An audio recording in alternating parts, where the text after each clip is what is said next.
안녕하세요. 사연 읽어주는 남녀입니다. 오늘도 와주셔서 감사합니다. 그럼 오늘의 사연 바로 시작하겠습니다. 혹시 드라마 응답하라를 아시나요?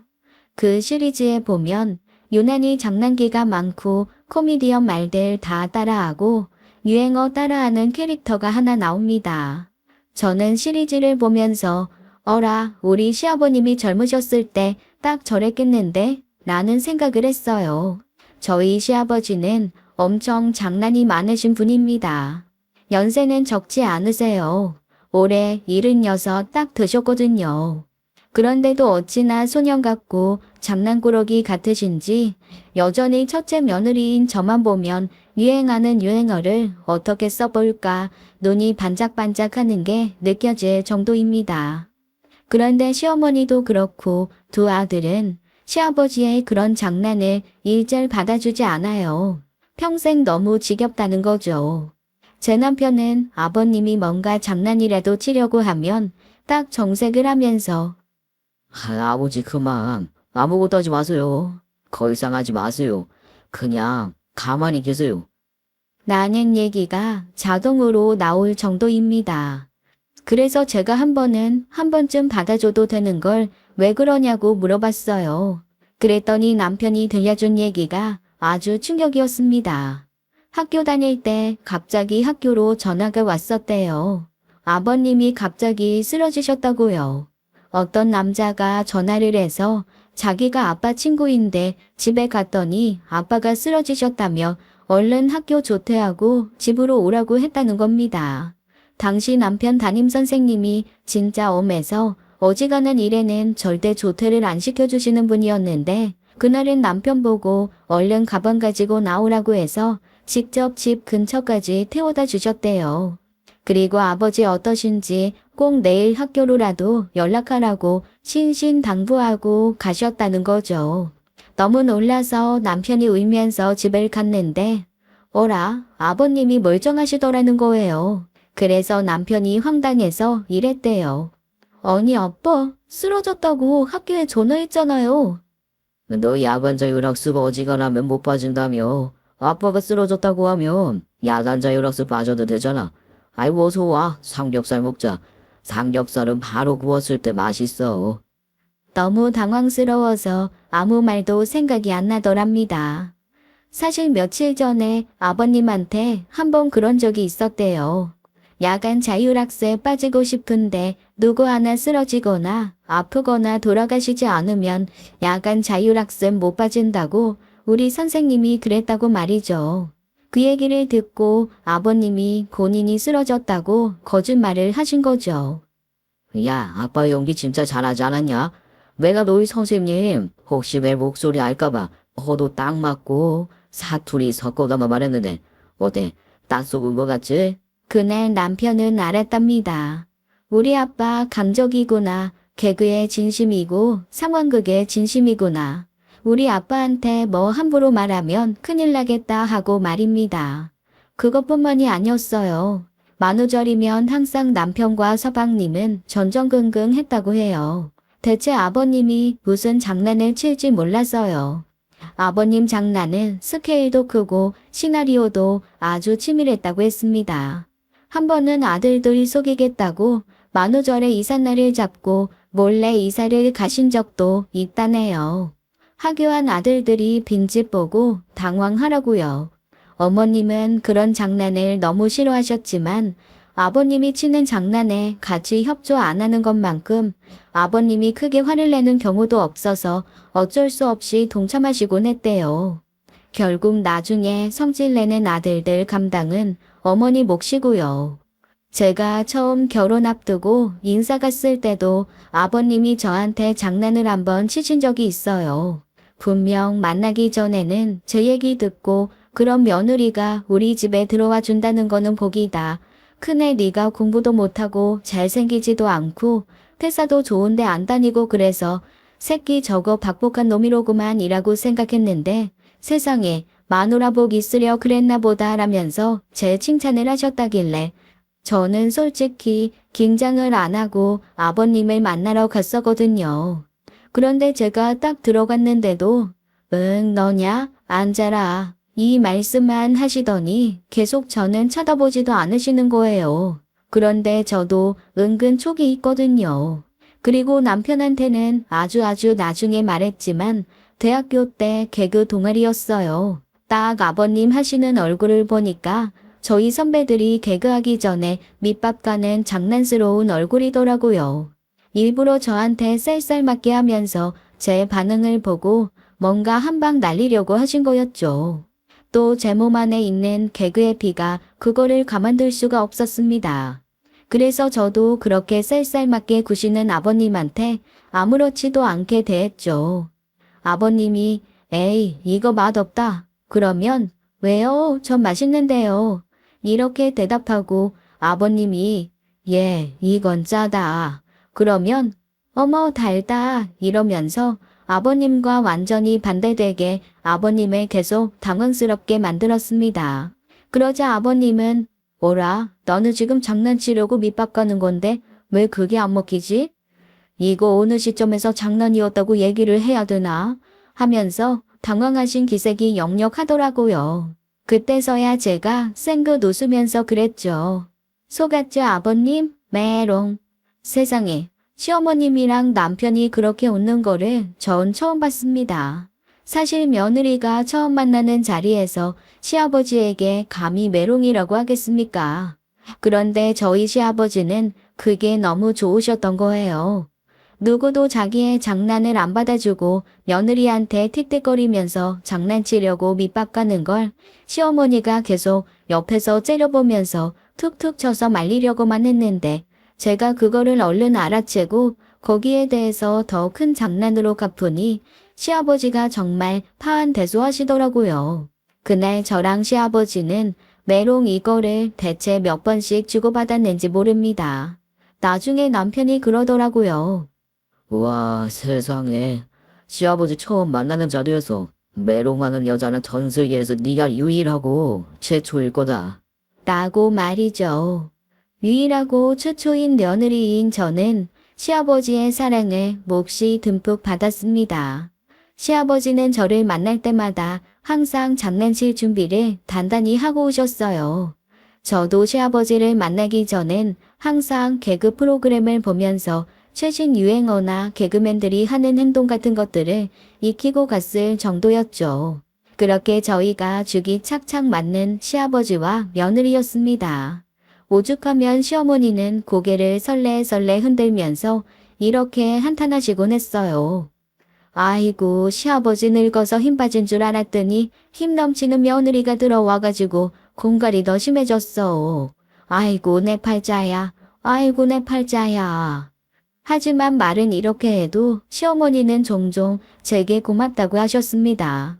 제가 들어온 이후 시아버지가 눈에 띄게 활기 넘치신다고요.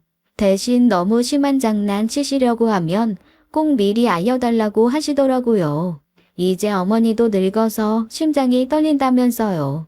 저는 웃으면서 꼭 그렇게 하겠다고 약속하고 이후로는 시아버지가 좀 스케일 큰 장난을 치시려고 할 때 슬쩍 가족들에게 귀띔해주는 박쥐 역할까지 하고 있습니다. 그렇게 저희는 장난과 장난으로 똘똘 뭉친 가족이 되어갔어요. 싸우는 집보다는 웃는 집이 좋잖아요. 행복한 시부 며느리 관계를 잘 유지하며 지낸 지 6년째였나? 남편의 남동생이 결혼을 했습니다. 그런데 그 상대를 처음 만난 순간 저와 시아버지는 서로 눈빛을 주고받았어요.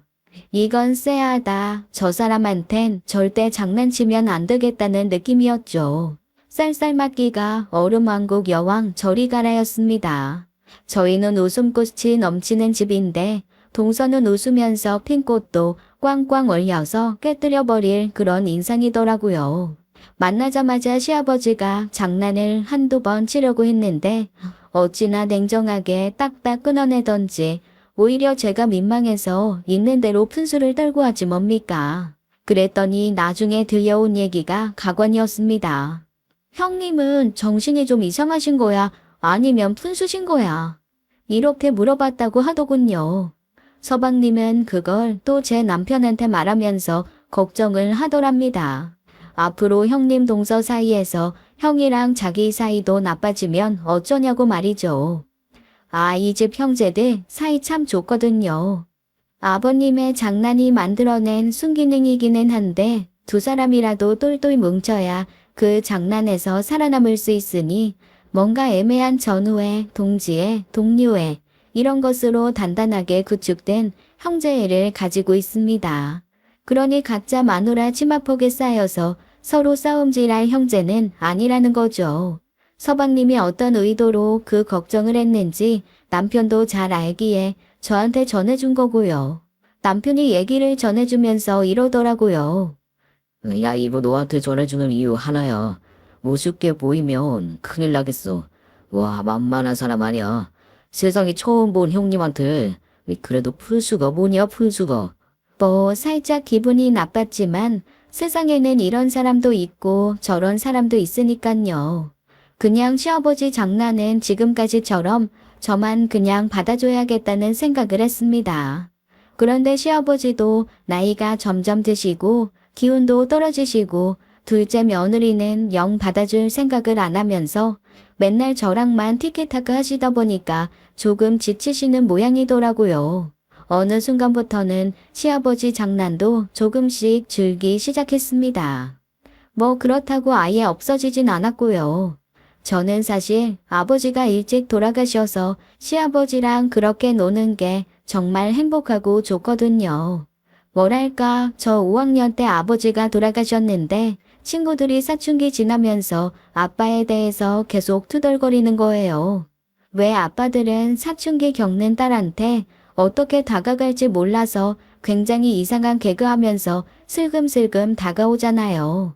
본인은 뭔가 말도 붙여보고 기분도 풀어주고 대화의 물꼬를 터보려고 하는 그 장난들이 사춘기 여중생 여고생들한테는 너무 어이없고 유치하고 그래 보이지만 저는 그게 너무 부럽더라고요. 그래서 한 번은 친구들이 우리 아빠 유치해 죽겠어. 정말 되도 않는 개그를 해가지고 짜증나 이런 얘기를 할 때 저도 모르게 펑펑 울면서 나는 그런 아빠가 있었으면 좋겠다고 대성통곡을 해서 친구들을 모두 당황스럽게 만들고 숙연하게 만든 적이 있어요. 오죽하면 그때부터 지금까지 친한 친구 2명은 야, 너 때문에 진짜 그때 당황한 거 생각하면 지금도 등줄기가 서늘해. 아주 본의 아니게 사람 겁나 불우녀 만들고 말이야. 너 아주 나빴어. 라는 얘기를 할 정도입니다. 그래서 저는 시아버지가 저한테 그렇게 장난을 거시는 게 뭐랄까. 약간 딸한테 할 수 있는 특권 같은 거를 아버님이 하시는 것 같아서 그런 특권을 노리는 딸이 된 기분이었습니다. 그래서 아마 더 열심히 시아버지의 개그를 받아줬는지도 몰라요. 시아버지도 그런 저를 이해하셨겠죠. 그러니 저만 오면 싱긋 웃으면서 며느리 왔어가 아니라 우리 큰딸 왔어 라고 저를 항상 맞아주셨거든요. 그렇게 시아버지의 큰딸인 저는 시아버지와 개그 코드를 계속 나누면서 둘째 동서와는 다르게 아버님과 계속 좋은 관계를 유지해가고 있었습니다. 그래서 저는 특이하게도 시댁 가는 것을 좋아했어요. 오히려 제 남편이 이렇게 투덜거릴 정도입니다. 아니, 나도 처갓댁을 가요. 좀 맛있는 것도 얻어먹고 그러지. 우리 엄마 요리 못하는 거 알면서 맨날 우리 집 가냐? 제발 너희 집 좀 가자. 나도 장모님 해주시는 닭백숙 먹고 싶고, 추어탕도 먹고 싶고, 육전도 먹고 싶고, 꿔바로우도 먹고 싶고, 장모님 요리 먹고 싶다고. 이번 주에 우리 처갓집 가면 안 돼? 안 돼. 나 이번 주에 아버님이랑 같이 쇼핑 가기로 했는데? 아니, 네가 왜 우리 아빠랑 쇼핑을 가? 아이, 엄마랑 가시라고 그래. 어머님도 같이 갈 거야. 아버님이랑 쇼핑하고 나서는 어머님이랑 사우나 가기로 했어. 자기야, 진짜 내가 행복한 건 아는데 너무 시댁이랑 친한 거 아니야? 응? 난 시댁이라고 생각해 본 적 없는데? 그냥 난 우리 집인데? 처음에는 남편도 이런 저를 고마워하고 좋아했는데 점점 자기 집 가기 싫어하더라고요.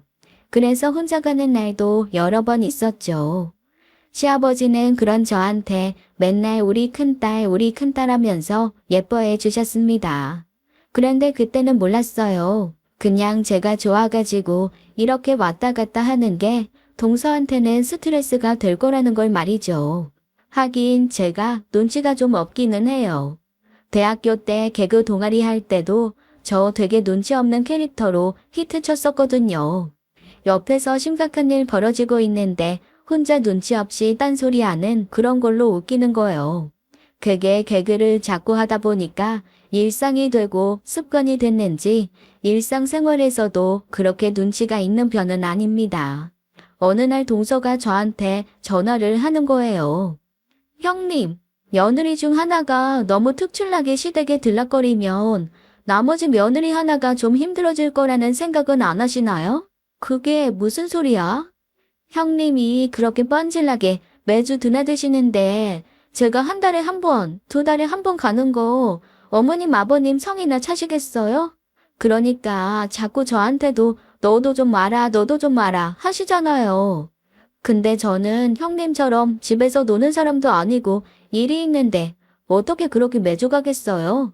동서, 내가 노는 사람은 아니고 프리랜서라면 집에서 노는 사람인 거 맞잖아요. 뭐 집에서 뭐 일 얼마나 하겠어요? 저처럼 매일 9시에 출근해가지고 야근까지 하고 7, 8시에 집에 오는 사람은 프리랜서들 그냥 집에서 논다고 생각해요. 말이야 방구야 싶었지만 워낙 그런 사람이려니 하고 그냥 넘겼습니다. 하긴 프리랜서라고 하면은 아우 집에서 편하게 일하시겠네요 라고 하는 사람들도 많으니까요. 그런데 진짜 프리랜서들은 압니다. 프리랜서가 정말 프리한 시간 없이 365일 24시간 일하는 사람들이라는 걸요. 차라리 출퇴근 꼬박꼬박 하면서 남한테 일도 좀 미루고 그렇게 월급 받는 게 낫지. 내가 안 하면 한 푼도 못 벌고 죽어라고 열심히 해야 월급쟁이만큼 버는 프리랜서의 삶. 같은 프리랜서가 아니면 이해하지 못하죠. 그래서 저는 동서에게 더 이상 변명 같은 거 하지 않고 이렇게 말했습니다. 그냥 신경 쓰지 마, 동서. 동서 말대로 나는 프리해서 그냥 어머님, 아버님 한 번씩 들여다보고 그러는 것 뿐이야. 어머님, 아버님이 동서한테 그런 부담 안 주시게 내가 잘 얘기할게. 형님이 어떤 식으로 얘기하실지 제가 어떻게 알아요? 제가 이런 전화했다고 제 욕하실지 어떻게 알겠어요? 어쨌건 좀 밸런스를 좀 맞춰주세요. 밸런스요. 동서는 짜증을 끝으로 전화를 툭 끊어버렸습니다. 여간에서는 화가 나거나 짜증이 안 나는 저도 이번에는 좀 화가 나더라고요. 아니 이게 진짜. 그런데 형님을 뭘로 알고. 이때까지 내가 오냐오냐 봐주고 가만히 있었더니 가만히로 하나? 어우 씨, 확 그냥 가만히로 뒤집어 씌워서 펑펑 때려. 아니지, 사람 치면 안 되지. 진짜 나 성질 진짜 많이 죽었네. 와, 내가 10년만 어렸어도 절대 참지 않는 건데. 그렇게 혼자 중얼거리면서 화를 시키는 수밖엔 없었습니다. 그러던 어느 날이었어요. 시아버지가 저희 둘을 부르시더라고요. 갔더니 남편들까지 시아버지가 가족 소집을 하셨습니다. 그것도 동서가 이리 빼고 저리 빼고 하는 바람에 2번이나 미뤄진 끝에 모임이었죠. 저녁 7시에 만나기로 했는데 주말이었음에도 불구하고 동선의 식구는 30분은 늦었더라고요. 뭐 주말이라 길이 막혔다느니 어쨌다느니 변명이 길었습니다. 아니 그러게 주중에 만날 때는 야근이 있다 뭐 있다 피곤하다 하면서 안 오고 그래서 주말로 잡았더니 길이 막힌다 어쩐다 저쩐다. 그럼 어떻게 만나자는 건지. 어쨌건 동서의 성질을 알고 있으니 모두들 아무 말도 않고 가만히 있었습니다. 그런데 그때 시아버지가 빙글빙글 웃으시면서 그러시더라고요. 내가 사실 너희한테 숨겨온 비밀 하나 있다. 저는 시아버지가 또 장난을 치시는 거라고 확신했습니다. 그리고 나머지 식구들도 똑같이 생각을 했죠. 아들 둘이 일단 짜증을 내기 시작했습니다. 아버지 장난치시려고 또 이렇게 바쁜 사람들 불러낸 거예요. 정말 이러지 마세요. 진짜 한두 번도 아니고. 아버지, 이제 그만하실 때 됐잖아요. 이러니 너무 싫은데. 아니야. 이번에는 너희 아버지 장난치시는 거 아니야. 항상 아버님이 장난을 치시면 옆에서 한숨 푹푹 쉬면서 짜증 내시던 어머니가 이번엔 아들들을 말리시는 거였습니다. 그러자 제 남편과 서방님도 머뭇거리더라고요. 왜냐면 항상 어머님이 먼저 더 짜증을 냈으면 짜증을 냈지 이렇게 말리신 적은 없었거든요. 엄마, 뭐 진짜 할 얘기 있는 거예요? 앉아봐. 이때까지 확실한 게 아무것도 없어서 너희한테 말 못했다. 이제는 다 정리돼서 말할 수 있어. 뭐가 정리됐다는 건데요? 뭔데요? 아버님이 가만히 뜸을 들이시다가 씩 웃으시면서 이렇게 말씀을 하시더라고요. 내 너희들한테 말은 안 했는데, 우리 집에 선산이 좀 크게 있어. 선산에 딸린 몽지, 답지, 땅, 이런 것들도 좀 있고. 그런데 그게, 이때까지 좀 이 사람, 저 사람, 자기 거다, 니 거다, 내 거다, 주정하느라고 싸움이 좀 있었거든. 근데 이번에 그게 싹 정리가 됐다. 다 정리돼서 내 몫으로 좀 떨어진 것들이 있어. 동서가 눈을 반짝이면서 세상 처음 들어본 살가운 목소리로 물어보더라고요. 어머, 산이랑 땅이요? 어딘데요? 저기 경기도 쪽인데. 경기도요? 어머, 그럼 땅값 좀 나갈 텐데. 그래, 내 거 대충 환산해보니까 100억 조금 넘는 것 같더라. 두 아들이 벌떡 일어나며 외쳤습니다. 100억이요? 동서가 한바구음을 지으면서 그러더라고요. 어머 아버님 100억대 부자 되신 거예요? 세상에 어쩜 그렇게 사근사근 사근한 목소리인지 저는 태어나서 그렇게 사근거리는 목소리는 들어본 적이 없을 뿐더러 더군다나 그 목소리가 동서에게서 나올 거라는 건 꿈에도 상상을 못했습니다. 시어머니가 어이가 없으신지 동서를 위아래로 살짝 훑어보시더니 치식 웃으시더라고요. 그리고는 뼈 있는 한마디를 하셨습니다. 네가 돈 얘기가 나오니까 그렇게 예쁜 목소리가 나오는구나. 아우 어머님 섭섭하게 무슨 말씀이세요. 제가 이때까지 어머님 아버님께 소홀한 건 인정하지만 지금부터라도 잘하면 되죠. 한 번 며느리는 영원한 며느리잖아요. 안 그래도 회사도 그만두고 이 사람 뒷바라지에만 전념하려고 했어요. 회사 그만두고 나면 형님처럼 어머님 자주 찾아뵐 수 있죠. 저도 마음 안 편했어요. 저도 자식인데 지금까지 회사 때문에 나이 들어가는 부모님 살피지도 못한 제 마음은 어디 편했겠어요? 당신 회사 그만둬? 그만두려고? 나도 집에서 살림하면서 프리랜서 하려고. 어떻게 프리랜서로 해? 당신 분야로 프리랜서 할 수 있는 분야가 아닌데. 아우, 요즘에는 다 할 수 있어. 나도 어머님, 아버님 좀 자주 들여다보고 며느리 노릇하고 아기도 갖고 하려면 그만둬야지. 딱 봐도 서방님과 단 한마디도 논의하지 않고 아버님 유산 얘기 딱 듣고 바로 내린 결정 같았습니다. 와, 정말 너무 수가 뻔하더라고요. 그러거나 말거나 저는 어차피 아버님 살아계신 동안에는 아버님 돈이고 저한테 올 거 아니니까요. 그냥 그러려니 했습니다. 아버님이 돌아가시면 어머님 거고 어머니까지 돌아가시면 그땐 저희한테 오겠죠. 그런데 그 정도 재산이면은 상속세도 만만치 않을 거고 오히려 있는 돈도 토해내야 될 수도 있다는 생각이 들어서 그렇게 반갑지만은 않았습니다. 역시 저의 성격 때문이기도 하겠죠. 저는 살면서 항상 엄마가 하셨던 얘기가 이거였거든요. 네 인생엔 불로소득이란 없어. 너는 내가 볼 때 딱이란 만큼 벌고 살아야. 그러니까 주식, 부동산 투기, 펀드, 코인 이런 거는 절대 돈도 돌리지 마. 너는 그냥 딱 네가 일해서 번 돈 그것만 가지고 착실하게 모으고 살아. 엄마가 어렸을 때부터 너를 쭉 봐왔는데 너한텐 그런 큰 행운은 없는 것 같더라. 처음에는 무슨 엄마가 딸한테 축복은 못 해줄 망정 이런 저주를 하나 싶었는데 살다 보니까 저희 엄마 말이 맞더라고요. 저는 불로소득과는 거리가 먼 사람이었습니다. 항상 어디 가서 뭔가 당첨을 해도 저는 늘 당첨에서 빠졌고요. 하다못해 10명 중에 9명 뽑는 뽑기에서도 마지막 안 드는 한 명이 저였습니다. 달고나에 찍힌 별 모양을 모두가 뽑을 때 혼자 동그라미가 걸려서 야, 이건 거저 먹는 거다 싶었는데 동그라미를 반으로 쪼개 먹는 게 바로 접니다. 즉, 저한테 행운이란 없는 거죠. 그래서 저는 항상 어디 가서 복권 뭐 뽑기, 당첨 이런 것만 보면 저거는 내 운이 아니야 라고 본 척도 안 했었거든요. 그래서 이번에도 역시나 아버님이 100억대 부자가 됐지만 그 돈은 제 돈이 아니다 라는 생각으로 마음이 딱 가라앉았습니다. 그래서 제가 그랬죠. 아버님, 그러면 이제 소일거리 하시던 거 건강 상하지 않을 정도로만 줄이시고 집도 좀 좋은 데로 옮기셔서 편안하게 사세요.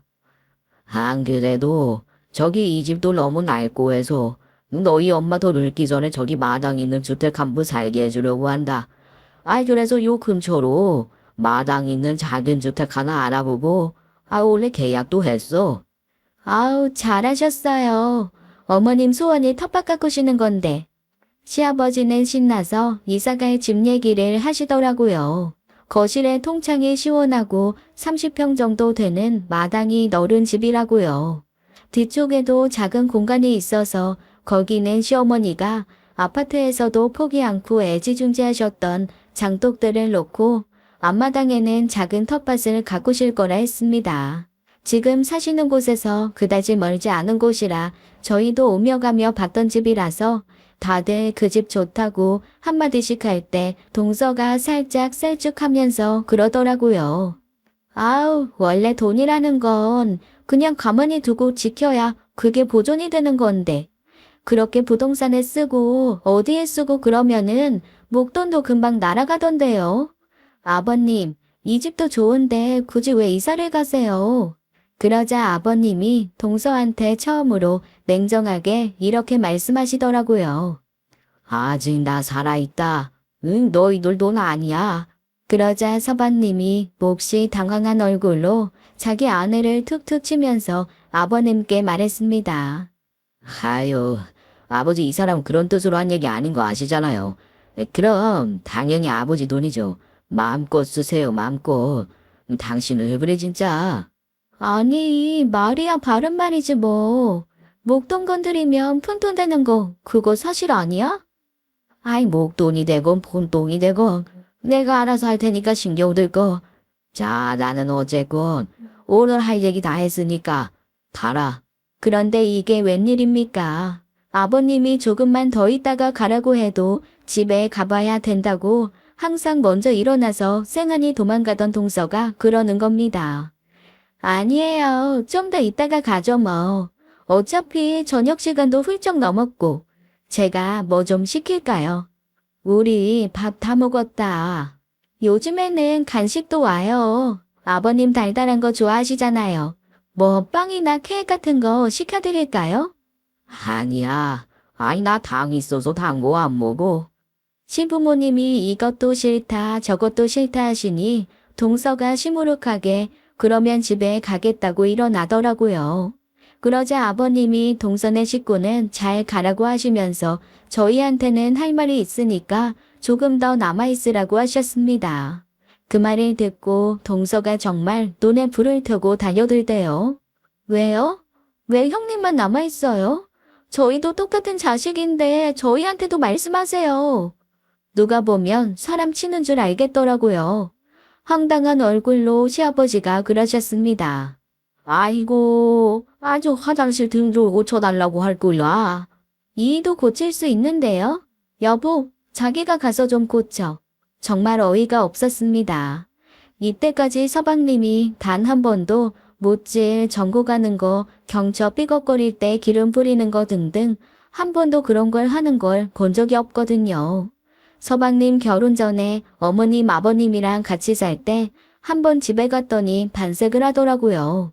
제가 왜 그러냐고 했더니 저한테 형수 혹시 나방 잡을 줄 아냐는 거예요.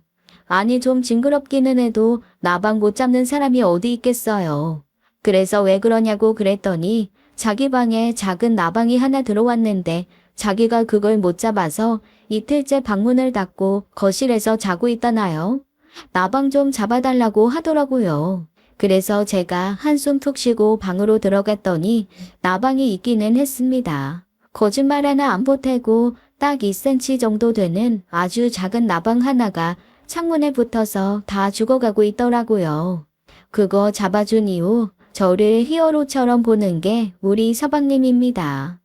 남자라고 공고 잘 다루는 게 아니구나라는 걸 알게 해준 분이죠. 한 번은 이런 일도 있었어요. 그때는 서방님도 결혼해서 나가 살 때였는데 아마 주말이라고 부모님을 뵈러 왔던 모양입니다. 저희가 집에서 쉬고 있는데 전화가 왔더라고요. 그런데 남편한테 이렇게 얘기하는 거예요. 형, 나 지금 저기 엄마 아빠 집 왔다가 가는데 화장실에 전기 나갔더라. 형이 좀 가서 봐줘. 야, 네가 좀 고쳐드리고 오지. 갔으면 간 김에 하면 되지. 그걸 나를 부르냐. 아이, 나 그런 거 못하는 거 알잖아. 그리고 나 저기 화장실 전기는 무서워. 감전돼. 아이고 어떻게 물 있는 곳에서 전기를 만져? 야, 너는 뭐 감전되고 나는 고무인간이냐? 나는 뭐 감전해서 안전하냐? 아이, 형은 잘하잖아. 어쨌건 나 간다. 아이, 형이 좀 와서 고쳐주고 가. 엄마 아빠 저기 어두워가지고 밤에 화장실도 못 쓰신대. 아우, 웬수 진짜. 그날 쉬던 남편은 서방님 전화를 받고 가서 전구를 갈아드리고 왔습니다. 그 정도도 못하는 사람이 서방님인데, 아니 자기가 하겠다는 것도 아니고 대뜸 자기 남편 시키려고 밀어넣는 동서가 얼마나 어이가 없었는지요. 당황한 건 서방님이었습니다. 나 못하잖아. 못하는 거 알면서 왜 이래? 그냥 좀 해봐. 당신 어른이잖아. 이런 것도 못해? 좀 배우던가. 앞에서 투닥거리는 꼬라지라니. 남편이 어이가 없는지 콧웃음을 피식 웃으면서 그러더라고요. 야, 가. 아버지도 하실 말씀 없고 정말 화장실 전구만 가려고 하시는 거니까 의심되면 전구 가는 거 구경하든가. 그리고 배워서 네가 나중에 좀 하든가. 남편이 퉁명스럽게 얘기하자 그제야 머쓱해졌는지 서방님은 불이 났게 자기 아내를 데리고 집을 나섰습니다. 동서가 집을 나가자 시어머니가 한마디 하시더라고요. 아이고 정말 속바하다. 내가 여우 새끼한테 코도구를 열어준 거 아닌가 모르겠네. 그러자 시아버지가 웃으시면서 그러시더라고요. 아이 뭐 포도라도 있어서 자꾸만 들락거리면 뭐 우리야 자주 보고 좋지. 내가 뭐 정신이 나간 것도 아니고 다 적절하게 알아서 할 건데 괜찮아. 임자 걱정할 거 없어. 하여간 근데 둘째째도 참 야가. 근데 야타, 얕게 야가. 똘똘하지 못해. 좀 똘똘하게 야가야지 사람이 속아주면서도 기분이 좋지. 쟤는 수가 너무 빤히 보여. 어째 저런가 몰라. 다 그런 사람이 있고 저런 사람이 있는 거야. 근데 나는 우리 큰애가 걱정이네. 아버님, 저요. 너 제가 왜 걱정이에요? 너무 무디어. 제가요? 너무 무디어서 나중에 지 동서한테 홀라당 못 키울까봐. 내는 그게 걱정이 돼. 에이, 아버님 안 그래요. 그래도 나름 사람 구실하고 살아요. 사람 구실이야 하지. 근데 무디어. 아버님, 무딘 칼도 잘 갈고 벼리면 날카로워져요. 저 날카롭게 잘 갈아볼게요. 뭔 소리여? 무딘 갈피 오리면 부러지지. 부러지지나 않게 마음이나 간수 자려. 역시 저는 아버님께 이길 수가 없었습니다. 제가 어떻게 아버님을 이기나요? 그렇게 제 걱정을 하는 아버님을 두고 집으로 돌아왔습니다. 집으로 돌아오는 게 남편이 그러더라고요. 부모님이 노년을 편하게 사시게 된 건 좋은데 나 저기 재수 씨가 마음에 좀 걸리네. 아유, 괜찮아. 서방님이 나쁜 사람 아니잖아. 서방님을 믿자고. 나도 동서는 안 믿는데 서방님은 믿어. 그러게. 근데 물러 터져가지고 지 마누라한테 잡혀 살잖아. 우리 형제는 마누라한테 잡혀 사는 운명이야. 자기가 언제 나한테 잡혀 살았다 그래? 내가 항상 자기한테 잡혀 살지. 아이, 무슨 소리야. 나는 당신 말이라면 껌뻑 죽잖아. 그런데 오늘 아버지 좀 이상하지 않았어? 글쎄, 조금 더 피곤해 보이시긴 하셨는데, 그냥 일 처리하느라고 힘드셔서 그런 거 아닐까? 그런가? 아버지도 많이 늙으셔서, 에휴, 내가 당신한테 정말 미안한데, 일하면서 중간중간 그래도 엄마 아빠 한 번씩 좀만 더 챙겨줘. 나도 장모님 장인어른한테 더 잘할게. 아이고, 충분하십니다. 나는 지금까지 하던 대로 할 테니까 너무 걱정하지 마. 그렇게 저희는 집으로 돌아왔습니다. 100억대 부자가 된 시어머니 시아버지를 둔거치고는 아주 평온한 밤이 지나갔죠. 시부모님 이사는 며칠 뒤에 바로 진행되었습니다. 저는 당연히 아침 일찍부터 시댁에서 동분서주했고 마침 출장이 잡혀있던 서방님은 오지 못했어요. 남편도 오전에 중요한 미팅이 있어서 오후 반차만 내고 왔고요. 동서가 히트였죠. 자기가 와서 처음부터 끝까지 다 관리 감독하겠다고 큰소리 뻥뻥 치더니 글쎄 이삿날을 착각했지 뭐예요. 어머니가 손 없는 날 이런 거 신경 쓰시는 분이 아니라 오히려 손 있는 날이 30만 원이 더 싸다고 그날로 잡으셨는데 변경하면서 가족들에게 한꺼번에 문자하신 걸 안 본 거죠.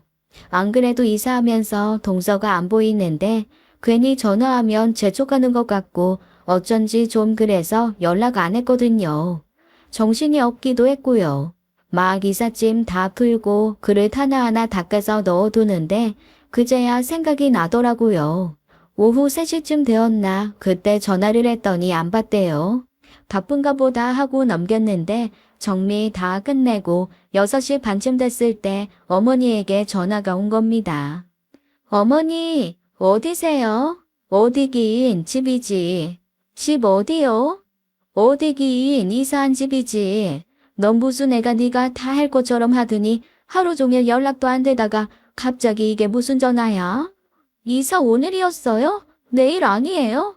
저 내일인 줄 알고 오늘 짐 정리 마지막 도와드리려고 지금 왔는데 집 비어 있어서. 아니 내가 날짜 옮겼다고 2번이나 말했는데 넌 내가 쓰는 문자는 안 보니? 얘 지금 너랑 얘기할 기운도 없다. 피곤해. 네 형님이랑 둘이 부엌 정리 다 하고 이제야 좀 쉰다. 나중에 통화하자. 나중에. 시어머니가 전화를 끊으시면서 뭐라고 중얼거리시는데 딱 느낌이 오더라고요. 동서의 신경질이 저한테 향할 거라는 강한 확신이요. 아니나 다를까 바로 제 전화가 울렸습니다. 동서. 안 그래도 내가 아까 전화를 제가 말을 잇기도 전에 동서의 오다다다가 쏟아졌습니다. 혼자만 튀려고 그랬냐는 말부터 사람이 그러면 안 된다는 말까지 대체 왜 제가 이런 말을 들어야 하는지 모르겠지만 여튼 동서는 저에게 오만 신경질을 다 내더라고요. 그냥 대충 듣고 끊었습니다만 속은 시끄러웠습니다. 다행히 부모님은 그런 제 마음을 알고 토닥여 주시더라고요. 뒤늦게 온 동서는 절 쳐다보지도 않고 괜히 다 정리해 놓은 찬장만 다시 들쑤시며 다시 닦아서 넣는다 어쩐다 하다가 시어머니에게 퉁박만 들었습니다. 멀쩡하게 다 정리해 놓은 거 왜 해집냐는 거죠. 그러니까 그 밤에 이불 빨래를 하겠다고 하네요. 역시 또 시어머니에게 한 소리 들었습니다. 이불 빨래 나의 맑은 날에서 마당에 널을 거니까 그냥 아무것도 하지 말라고 말입니다. 새 집에 온 지 1시간 만에 잔뜩 삐진 동서가 쌩하니 집으로 가버리고 저도 두 분을 두고 집으로 갔어요. 남편은 큰 집만 옮겨두고 다시 회사에 급한 일이 생겨서 갔거든요. 집에 와서 동서 얘기를 해주니 배를 잡고 웃더라고요. 저 황당했던 건 생각도 안 하고 말이죠. 그렇게 며칠이 지났습니다. 아버님 번호로 와서 받았는데 모르는 남자분 전화였어요. 저기 노란 대문집 며느님 맞으시죠? 아, 여기 내가 지나가다 보고 연락드리는 거예요. 마당에 어르신 쓰러져 있어서요. 왜 주머니에 전화 있길래 그걸로 거는 거예요. 네? 아버님이 쓰러지셨다고요? 지금 마당에요? 이제 119로 옮겨요. 왜 정밀병원으로 갈 거예요? 뚝 끊긴 전화에 저는 정신없이 남편에게 전화를 걸었습니다. 통화 중이더라고요. 다시 시어머니에게 걸었죠. 역시 통화 중이었습니다. 서방님도 동서도 모두 통화 중이고요. 어쩔 수 없이 옷도 못 갈아입고 그대로 뛰쳐나갔습니다. 병원에 도착해서 보니 속옷 위에 가디건 하나 걸치고 아래는 정말 집에서만 입는 구멍난 추리닝 바지에 슬리퍼도 왼쪽 오른쪽 각각 다른 거 꿰신고 나왔더라고요. 너무 창피했지만 당시에는 창피할 겨를도 없었습니다. 아버님은 뇌졸 중이었어요. 저희가 이사 전에 아버님이 어쩐지 좀 기운 없어 보이고 뭔가 약간 손도 떠시는 것 같고 그렇게 느꼈던 게 전조 증상이었던 거죠. 나중에 소식을 듣고 온 남편은 그때 자기가 바로 아버지를 병원에 모시고 갔으면 미리 예방을 할 수 있었을 거라며 엄청 자책하더라고요. 하지만 뭐 기왕 이렇게 된 거 어쩌겠어요. 할 수 없죠.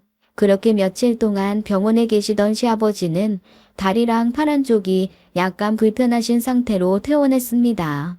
말도 조금 어눌해지시고 몸도 예전처럼 편하시진 않았지만 그래도 거동은 가능하셨어요. 요양보호사 선생님을 한 분 모시면 아버님 충분히 어머님이랑 같이 집에서 생활하실 수 있을 정도였죠.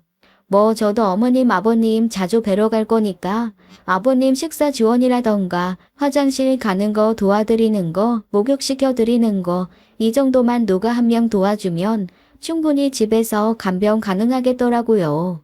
그래서 요양보호사 선생님을 찾으려고 하는데 동서가 그러는 거예요. 간병 제가 할게요. 모두가 뜨악했죠. 시어머니조차 믿지 못하시는 눈치였어요. 제가 간병한다고요. 저 간병 잘해요. 돌아가신 할머니도 제가 간병 되게 잘해드렸어요. 아니 너 직장도 있는 애가 무슨 간병을 한다 그래. 회사 그만두면 되죠. 어차피 그만둘 거라고 말씀드렸잖아요. 아버님 간병 제가 할게요. 어머님도 볼 일 있으시면은 그냥 편하게 볼 일 보고 다니세요. 아버님 간병 혼자 해도 돼요. 뭐 완전히 몸을 못 쓰시는 것도 아니고 형님 가끔 와서 도와주시면 혼자서 충분히 가능해요. 동서의 말을 모두가 못 믿어했지만 동서의 뜻은 확고했습니다. 본인이 간병을 하겠다는 거죠. 남편은 그러더라고요. 아무리 전문 요양보호사라지만 그래도 남인데 가족이 하는 게 좀 더 낫지 않을까라고 말입니다. 시어머니는 뭔가 의심쩍으셨는지 동서한테 그러셨어요. 요양보호사 선생님들도 돈은 받으신다는데 그러면 내가 너한테 얼마를 주면 되니? 아우 어머님 서운하게 무슨 돈 얘기하고 그러세요. 어차피 가족들끼리 돌아가면서 간병하는 거 너무 당연한데 돈 얘기하지 마세요. 서운해요. 남 같잖아요. 그런데 참 이상하죠? 동서가 그렇게 얘기하는데 저는 왜 고맙다, 신통하다, 착하다라는 생각보다 오싹하다라는 생각이 먼저 들었을까요? 그래도 여자로서의 촉과 느낌은 아직 살아있는 건지 동서가 말을 하는 게 전혀 진심처럼 느껴지지 않았습니다. 어머님도 마찬가지이신 것 같았어요. 나중에 어머님이 그러시더라고요. 내가 며느리 두고 할 얘기는 아닌데 나도 될 수 있으면 네 아버지 옆에 같이 붙어 있을 테니까 만약에 내가 조금 볼 일 때문에 시간을 좀 길게 비우게 되면 그때는 내가 너한테 연락할 테니까 네가 집에 좀 와 있어라. 아버지랑 제 둘만 두지 말자. 어머님 말씀을 듣는데 마음이 아프더라고요. 그래도 똑같은 자식이고 며느리인데 그런 얘기를 해야 되는 어머님 심정은 어떠시겠어요. 그래서 최대한 어머님한테 밝게 말씀드렸죠. 아우 어머님 걱정하지 마세요. 저희 집에서 어머님 집까지 걸어서 5분이에요. 진짜 언제든지 레디 고 하고 있을 테니까 필요하시면 언제든 말씀하세요. 그리고 저도 진짜 수시로 가서 같이 밥 먹고 그럴 거예요. 아버님 여러 사람이랑 말 걸어주고 자꾸만 인지 자극해주는 거 되게 중요하대요. 그래서 이 사람하고 시끌시끌하게 지내는 게 훨씬 좋다니까. 저희 그렇게 한 지붕에 사는 사람들처럼 시끌벅적 살아요. 어머님은 제 손을 꼭 붙잡고 고맙다 몇 번이고 말씀을 하셨습니다. 그리고 진짜로 그날부터 저희는 계속 아버님 집에 모였습니다. 병원에서도 놀랄 정도로 아버님의 회복 속도는 빨랐어요. 그런데 참 이상하더라고요. 아버님 회복 속도가 빠르면 간병을 하고 있는 사람들은 행복해야 되잖아요. 그런데 동서는 어쩐지 그게 싫은 듯한 눈치였습니다. 특히 저희가 자꾸만 집에 가면 아우 또 오셨어요? 라면서 불쾌한 기색을 역력히 드러내더라고요. 즉 자기 혼자 있어도 되는데 왜 자꾸들 오냐는 거죠. 그래서 제가 몇 번은 참다가 결국엔 한마디 했습니다. 동서, 혹시 우리 와가지고 귀찮아? 사실 동서가 귀찮은 일 없잖아. 아버님 자꾸만 말 걸어드리고 이것저것 언어 자극을 줘야 빨리 회복되신다니까. 이렇게 여러 사람 와서 얘기하는 거 조금 번거롭더라도 치료의 일종이다라고 생각하고 좀 참아. 아우, 제가 언제 뭐라고 했나요? 형님은 정말 사람 이상하게 만드는데 뭐 있으신 것 같아요. 내가 또 언제 사람을 이상하게 만들었다 그래. 그렇게 말하지 말고. 아니, 맞잖아요. 제가 아버님 회복되는 게 싫겠어요? 그리고 사람 많이 오는 거 싫다고 한 적도 없어요. 연락도 없이 불쑥불쑥 오시니까 또 오시냐고 그렇게 말했던 것 뿐인데 제 말을 곡해하고 음해하시니까 저도 별로 기분이 좋진 않네요. 동서, 음해라니 뭘 그렇게 무섭게 말을 해. 나 정말 그런 의도 아니야. 알잖아. 형님, 고민 척하면서 여우짓 하는 거 내가 모를 것 같아요? 시어머니 눈에 들려고 이래저래 수 쓰는 거 모를 것 같냐고요. 저 눈치 백단이에요. 형님이 아무리 그래봐야 저 못 이겨요. 괜한 힘쓰지 말고 그냥 생긴 대로 사세요. 하도 말 같지도 않은 소리를 하니 대꾸할 단어가 떠오르지 않더라고요. 그런데 속에서 치밀어 올라오는 성질은 어쩔 수가 없었습니다. 제가 풀 수 있는 방법이 뭐 별 수 있나요? 남편만 잡았죠. 제가 신경질 낼 대상이 남편밖에 더 있겠어요? 그랬더니 남편도 고개를 설레설레 흔들면서 그러더라고요. 그 자식은 어떻게 그런 여자한테 빠져가지고. 나도 영 마음에 안 들어. 진짜 막 한마디가 아주. 나 너무 짜증나. 아버님 어머님 생각하면 자주 가야 되는데 거기 동서가 그렇게 들어앉아 있으니까 가고 싶지도 않고. 혹시 그걸 노린 건가?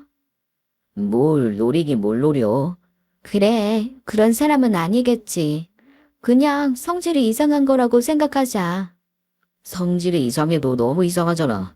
나도 진짜 짜증나.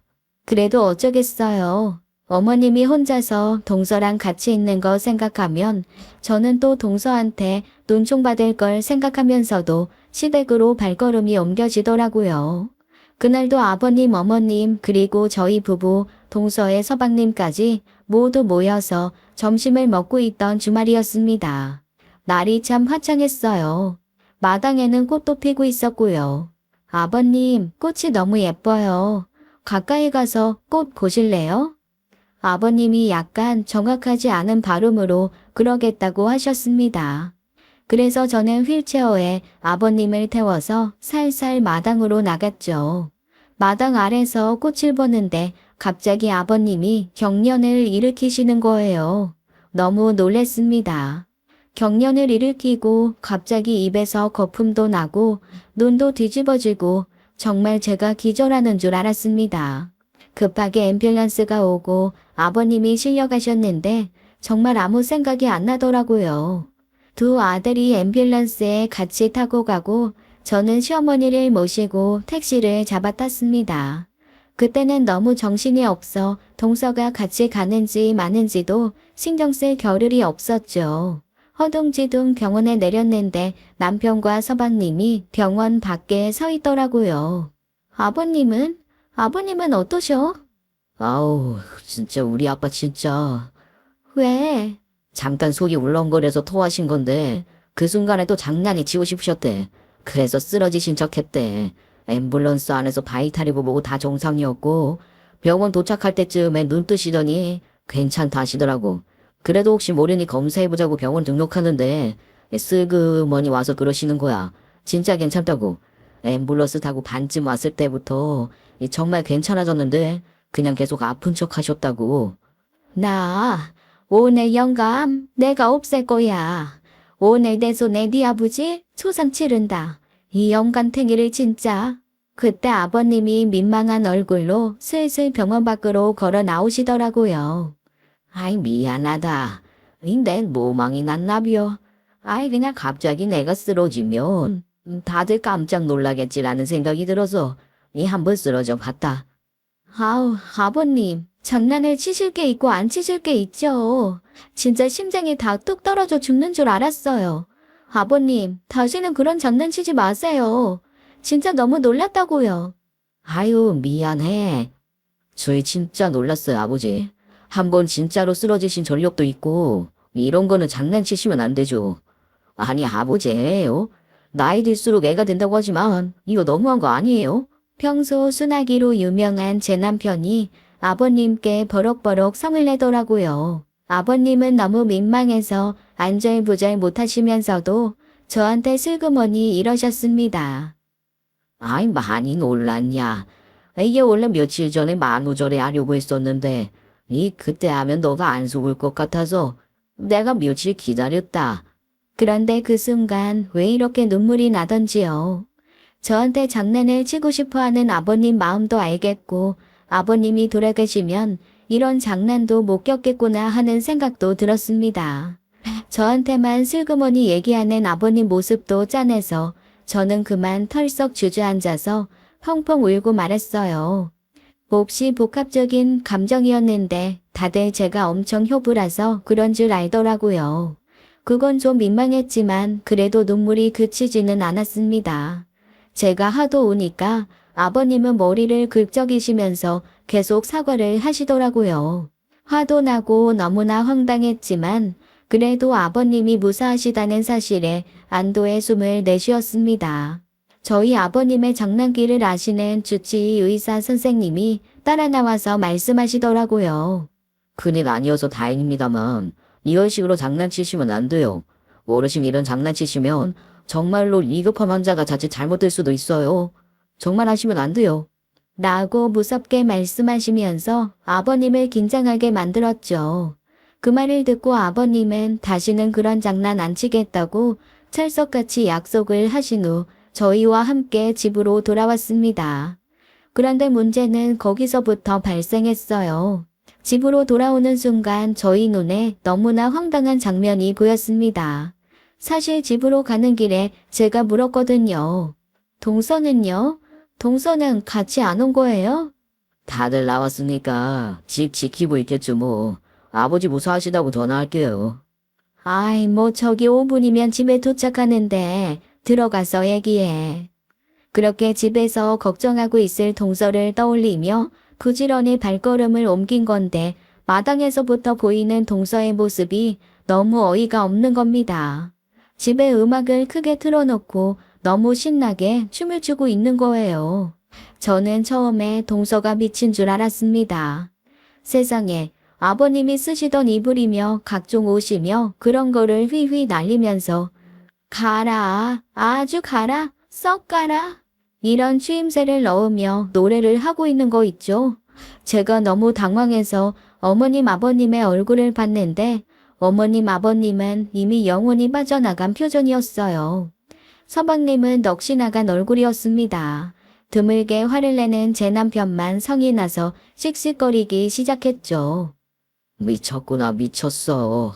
남편이 중얼거리는 소리가 트리거가 된 듯 온 식구는 화를 참지 못하고 문을 벌컥 열었습니다. 너 지금 뭐 하는 짓이니?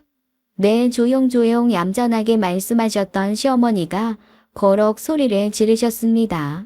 세상에 동서는 귀신을 본 듯 펄쩍 뛰면서 놀라더라고요. 어떻게 여기 계세요? 왜 오셨어요? 대체 자기가 무슨 말을 하는지도 모르더라고요. 왜 오긴요? 어떻게 오긴요? 어머님 아버님 집인데 어머님 아버님이 오시는 게 너무 당연한 거 아닌가요? 아버님이 가만히 동서를 노려보시면서 그러시더라고요. 내 너가 준 거 거르려고 그러시오를 한 거다. 이 딱 걸러지면 걸려줘. 아저씨 애미 죽는 줄 알고 신이 났지. 아이고 네가 회사 그만두고 내 간병을 한다고 할 때부터 알아봤다. 다들 여우한테 포도 창고 맡기는 격이라고 했지만 아이 그래도 나는 일만에 믿음이 있었다. 아무리 쌀쌀 맞고 못됐어도 아이 그래도 지 시암인데 그래도 지 남편 부모인데 제가 봉양하려는 마음이 있겠거리 했는데 아이 내가 쓰러져서 실려가자마자 왜 나 죽는 줄 알고 도와서 춤췄냐? 아니 아버님 그게 아니고 이거는 아버님 회복을 기원하는 춤으로 여간에서는 웃음이 없는 시어머니가 정말 배를 잡고 웃으시더라고요. 너 엄청 당황했구나. 네가 지금 무슨 말 하는지도 모르지? 시아버지 회복을 기원하는 춤? 지금이 선사시대냐? 말이 되는 소리를 해야지. 변명도 성의 있게 해야 들어줄 거 아니냐. 어쩜 변명조차도 넌 그렇게 성의가 없고 창의력이 없니? 시어머니가 버럭버럭 소리를 지르셨습니다. 동서는 자기가 무슨 말을 하는지도 몰라 혼미한 얼굴로 서 있더라고요. 그런데 참 이상하죠. 동서의 그런 모습이 저는 놀랍지도 않고 낯설지도 않았습니다. 제 마음 한구석에는 언젠가 얘가 이런 식으로 뒤통수를 세게 치겠구나 하는 마음이 있었나 봐요. 동서는 아무 말도 못하고 고개를 푹 숙인 채 서방님을 따라 집을 나섰습니다. 아버님은 몹시 착잡한 얼굴이시더라고요. 어쨌거나 본인의 장난으로 동서의 본심을 알기는 했지만 그 자체가 어른한테는 쇼크셨겠죠. 며칠 뒤 저희 서방님께 연락이 왔습니다. 이혼 소송한다고 하더라고요. 도저히 악마 같아서 못 살겠다고 그랬더니 저희 동서 펄펄 뛰며 그러더랍니다. 100억 재산 중에 일부는 자기 거라나요? 재산 분할해주지 않으면 이혼 소송 가겠다고 했다네요. 그래서 아버님이 그러셨답니다. 100억 중에 단 1원도 가는 걸 못 보고 그렇게 줄 바에야 차라리 고아원이나 양로원에 기부하시겠다고 했대요. 이후로 저희 시아버지는 장난치는 걸 그만두셨어요. 더 이상 장난은 치고 싶지 않다고 하시더라고요. 저야 뭐 진지한 시아버지도 싫지는 않지만 가끔은 시아버지가 장난치시던 게 그리워서 오히려 제가 시아버님에게 슬슬 장난을 겁니다. 시아버님 웃으시면서 나 살아있는 동안만 해라. 나 죽고 나서는 네 시어머니하고 네 남편한텐 절대 장난치지 말라고 슬그머니 저한테 약속을 요구하십니다. 뭐 약속 정도 해드릴 수 있으니까요. 어쨌건 저희 시아버지 너무 귀여우십니다. 저는 저희 시아버지 너무 좋아요. 100억 재산 안 물려주셔도 되니까 오래오래 사셨으면 좋겠습니다. 지금까지 사연 읽어주는 남녀였습니다. 끝까지 함께 해주신 여러분 감사드리며 저희는 다음 사연으로 돌아올게요. 감사합니다.